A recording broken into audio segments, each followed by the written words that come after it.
La Commission franco-québécoise des lieux de mémoire communs vient, comme la plupart de ces institutions qui sont créées, pour répondre à un besoin. Mais ce qui a déclenché la réflexion, c'est d'abord un hasard.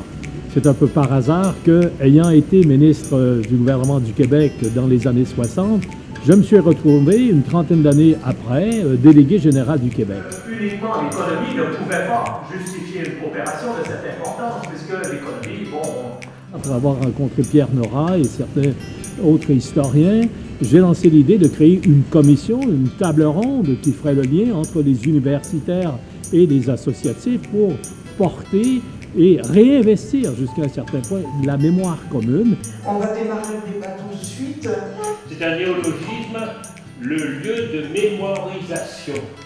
C'est-à-dire le fait que des choses qui ne sont pas mémoire deviennent mémoire, c'est-à-dire que la mémoire évolue. Que Mme Giroux-Hérault a si bien et si extraordinairement mis en scène. La merveille de cette aventure, finalement, c'est d'avoir été menée par des gens, par passion, qui ont consacré des milliers d'heures et des mois de leur vie.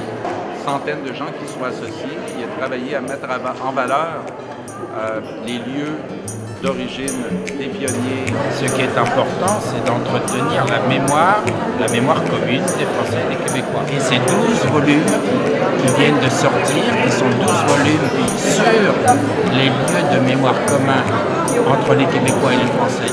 Maintenant, le livre numéro 3, la basse Normandie. Il y a des pionniers qui sont partis.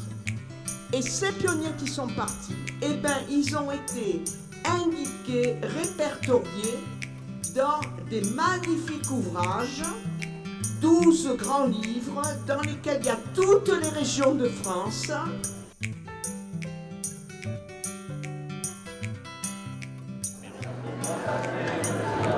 Aujourd'hui, nous avons remis une décoration à Mme Giroux-Hérault, qui a été véritablement la cheville ouvrière de ce projet, qui a travaillé avec son époux Bernard Giroux-Hérault pendant 10 ans.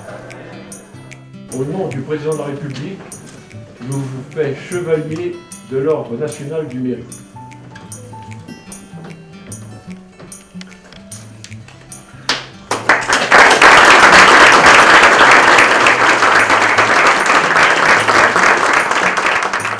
Je vais vous dire, j'étais tellement émue, j'étais incapable d'écrire 2 lignes. Et cette médaille qu'on m'a offerte, c'est, si vous voulez, je ne vais pas parler, un bilan de vie. Voilà. Janine a été la première à célébrer le 50e anniversaire de la délégation générale du Québec. Nous sommes très fiers, Québécois et Québécoises, de l'honneur qui est fait aujourd'hui. Cette forme de reconnaissance de tous les amis, puisque, je dirais, mes dernières tâches, là, ont été justement de maintenir ce lien entre la France et le Québec. Mais je suis tellement heureuse que tous les amis, côté Québec et côté France, aient été présents. Voilà, ça soulève énormément, justement, d'éléments de mémoire et de mémoire enfouie.